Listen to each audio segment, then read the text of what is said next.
Hallelujah, praise the Lord. தேவ ஜனமே, உங்களை சந்திப்பதில் ரொம்ப சந்தோஷம். ஒவ்வொரு நாளும் காலையில் தேவ சமூகத்தில் வந்து உட்காடுறீங்க. சில பேர் கேட்குறீங்க, உங்கள் வேலைக்கு போகும்போது நேரம் கிடைக்கும் போது ரொம்ப நல்ல விஷயம். கண்டிப்பாக கர்த்தர் இந்த அதிகாலை தியானத்தின் மூலம் உங்கள் வாழ்க்கை அற்புதமான திசைக்கு நேராக கொண்டு போவார். உங்கள் குடும்பம் ஆசீர்வாதமாக இருக்கும். நீங்கள் சிந்திக்கிறது, செயல்படுறது, பேசுறது, யோசிக்கிறது, திட்டமிடுறது எல்லாம் அற்புதமாய் நேர்த்தியாய் இருக்கும் என்பதில் சந்தேகமில்லை. ஏன்னா எந்த ஒரு மனுஷன் முதலாவது தேவனுடைய ராஜ்யத்தை தேடும் பொழுது அவனுடைய காரியங்கள் ஆசீர்வாதமாக மாறும் என்பது வேதத்தின் உண்மை. எல்லாரும் இருக்கிற இடத்துல இருதயத்தை உயர்த்தி சோத்திரம் பண்ணுறீங்களா? ஓ நன்றி, சூத்திரம் சூத்திரம் சூத்திரம். வாயத்தரம் துதிங்க. அநேகர், பிரதர், என் கண்ணுக்கு முன்னாடி ஒன்றும் தெரில, எனக்கு க்ஷேமம் வருமா, நன்மை வருமா, சுகம் வருமா, வெற்றி வருமா? உங்கள் கண்ணுக்கு தெரியாமல் இருந்தாலும் உங்களுக்கு வர வேண்டிய நன்மை வந்தே சேரும். ஏன்னா இது மனுஷன் சொல்லலை, சர்வ வல்லவர் எல் ஷடாய் சொன்ன வார்த்தை. அந்த வார்த்தை ஒன்று கூட பொய்யா போகாது, ஒன்று கூட தரையில் விழாதே. அது உங்களுடைய வாழ்க்கையில நன்மை கொண்டு வந்து சேர்க்கும். ஆமென். எல்லாவற்றிலும் எல்லாமுமாக இருந்தவரே, இருப்பவரே, எல்லாவற்றையும் எல்லாவற்றாலும் நிறைத்தவரே, நிறைப்பவரே, சோத்திரமே சோத்திரமே, மறவாமல் செலுத்துகிறே. சோத்திரமே சோத்திரமே, மறவாமல் செலுத்துகிறே. உயிர் பிழைத்தேன், உதவி பெற்றேன், உயிருள்ளவரை துதிப்பே.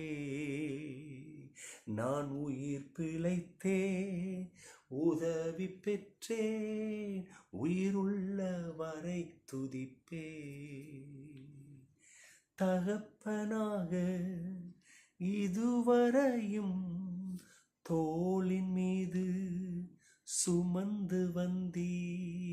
தகப்பனாக இதுவரையும் தோளின் மீது சுமந்து வந்தீ. தந்தையே உந்தயவா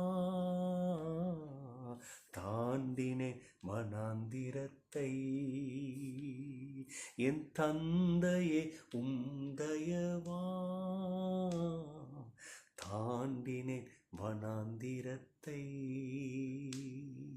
சோத்திரமே சோத்திரமே, மறவாமல் செலுத்துகிறே. உயிர் பிழைத்தே ஐயா, நான் உதவி பெற்றே, உயிருள்ளவரை துதிப்பே. எத்தனை பேர் தைரியமாக சொல்ல முடியும்? இன்னைக்கு நீங்களும் நானும் உயிர் பிழைத்தது அவருடைய கிருபை, அவருடைய இரக்கம், அவருடைய அன்பு. இனியும் நடத்துவார். அது எப்படி பாதியிலே விடுவார்? உங்களை குறித்து, உங்கள் எதிர்காலத்தை குறித்து, உங்கள் பிள்ளைகளை குறித்து ஒரு பாரம் உள்ள போட்டு அழுத்துது. உயிரை கொடுத்தவர் கண்டிப்பா அந்த பாரங்களை நீக்கி, அந்த மோசங்களை நீக்கி, அந்த அங்கலாய்ப்பை நீக்கி, கண்ணீரை துடைத்து ஜெயமுள்ள வாழ்வு கொடுப்பார். ஆமென் ஆமென். தேவ மக்களை, இன்னைக்கும் வேதத்திலிருந்து ஒரு வார்த்தை எடுத்து ஆதாரமாக வைப்போம். அது நம்முடைய வாழ்க்கைக்கும், நம்ம ஜீவித்திற்கு, சந்ததிக்கு, நம்முடைய வேலைக்கு, நம்ம குடும்பத்திற்கு நன்மை கொடுக்கும் என்பதிலே சந்தேகமில்லை. நீதிமொழிகள் 25ஆம் அதிகாரம் 22ஆம் வசனம். அந்த வசனத்தின் பின்பகுதி வருது, கர்த்தர் உனக்கு பலன் அளிப்பார். ஆமென். நிறைய பேர் சொன்னா தேங்க்யூ பிரதர், எங்கேருந்து நன்மை வரப்போகுதுன்னே தெரிலையே, எனக்கு நன்மை எங்கேருந்து வரும்னே தெரில, ஏன்னா அப்படிப்பட்ட சூழ்நிலையில் இருக்கிறேன். வனாந்தரத்தை போல இருக்கு. இரவு வந்தால் ஏன் இரவு வருது, எப்போ பகல் வரும்னு நினைப்பு, பகல் வந்தால் எப்போ இரவு வரும்னு, அப்படிப்பட்ட சிக்கல்கள், அப்படிப்பட்ட சூழ்நிலை. ஆனால் கர்த்தர் இன்னைக்கு சொல்கிறாரு, உனக்கு பலன் அளிப்பா. நீ நினைக்கிற பலனை எடுக்க முடியுமா, எடுக்க முடியாதான்னு. ஆனால் கர்த்தர் சொல்கிறார், இல்லை, உனக்கு பலன் உண்டு. இந்த வசனத்துக்கு முன்னாடி வசனம் பார்த்தீங்கன்னா, உன் பகைவர்கள் உனக்கு துரோகம் பண்ணியிருக்கிறான், உன்னை தடுத்திருக்கிறான், உனக்கு வர வேண்டிய நன்மையை தடுத்தான், உனக்கு வர வேண்டிய ப்ரொமோஷனை தடுத்தான், உன்னோட தொழிலில் தீமையை செஞ்சான், விரோதமான செஞ்சான். ஆனால் இந்த இடத்துல சொல்கிறாரு, இந்த வார்த்தை வருது, அவன் பசியாக இருந்தால் சாப்பாடு கொடு, தண்ணி கேட்டால் தாகமாக இருந்தால் அவனுக்கு தண்ணி கொடு. உனக்கு துரோகம் செஞ்சான், இல்லைன்னு சொல்லலை. அவனுக்கு ஒன்று தேவை இருக்குது, அது உன்கிட்ட இருக்குது, நீ கொடுன்றார். நீ பயப்படாத. அது எப்படி எனக்கு துரோகம் செஞ்சவனை நான் எப்படி இல்லை. ஏன் அதை சர்வசாதாரணமாக நினைக்க சொல்கிறாரு, அதை ஒரு பெரிய விஷயமா எடுக்க வேணான்றாருன்னா, சர்வ வல்ல தேவாதி தேவன் கர்த்தர் நம்ம நினச்சிருக்கிறாரு, நமக்கு நன்மை செய்யணும்னு விரும்புகிறாரு. அந்த சர்வ வல்லவர் எலோஹிம், அவர் நமக்கு உதவி செய்கிறாரு. அவர் நம்மளை எந்த ஆபத்தும் நம்ம மேலே வந்து தாக்காதபடி நம்மளை பாதுகாக்கிறாரு.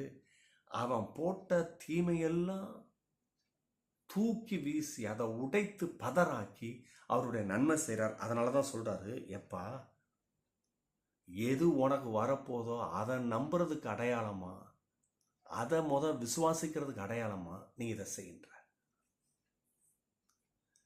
அவன் எனக்கு எவ்வளோ துரோகம் செஞ்சுட்டான் பற்றியா, அப்படின்னா நீ ஏதோ அதுக்கு வெயிட்டேஜ் கொடுக்குறேன்னு அர்த்தம், அதை ரொம்ப கவனிக்கிறேன்னு அர்த்தம் இல்லை. அவன் எவ்வளோ பெரிய துரோகம் செஞ்சாலும் அது என் மேலே நடக்காது, பலிக்காது. ஏன்னா அவருடைய இரக்கம், தயவு அதுதான் என் மேலே பலிக்கும். ஆகவே அவனுக்கு என்னால் உதவி செய்ய முடியுன்ற ஒரு ஆக்ஷனை செய்ய வைக்கிறாருன்னு சொன்னால், அதை எதை பிரதிபலிக்குதுன்னா, எப்பா நான் அவருடைய பிள்ளை, அவர் தான் எனக்கு உத்தரவாதம், அவருடைய கரம் என் கூட இருக்குது, அவர் என்னை கைவிடுறதில்ல, என்னை மறக்கிறதில்ல, அவர் என்னை நேசிப்பார், என்னை நடத்துவார்ன்றத நம்ம எடுக்கிற விசுவாச ஸ்டாண்டுக்கு இந்த செயல்பாடு அடையாளமாக இருக்குது. இந்த அடையாளம்தான் அவர் நமக்கு வந்து நம்ம வாழ வைப்பதற்கும் உயர்த்துவதற்கும் அந்த செயல்பாடு அது ஆதாரமாக இருக்குது. எத்தனை பேருக்கு நான் சொல்கிறது விளங்குது? அதனால தான் இந்த வசனத்தில் பின்பகுதி 22ஆம் வசனம், உனக்கு பலன் அளிப்பார். இன்றைக்கி நான் சொல்கிறேன், உங்களுக்கு பலன் உண்டு. சீக்கிரத்தில் வானத்தின் பலகணிகள் திறக்கும், இடம் கொள்ளாமல் போக மட்டும் நிரப்புவார். நீங்கள் ஆசீர்வதிக்கப்பட்டவர்கள். எல்லாரும் இருக்கிற இடத்துல இருதயத்தை உயர்த்தி, சோத்திரமப்பா வார்த்தையை சொல்லி ஆசீர்வதிக்கிறேன், நீர் பலன் கொடுக்க போவதற்கு நன்றி, இயேசுவின் நாமத்தினாலே ஆமென். God bless you. Bye bye.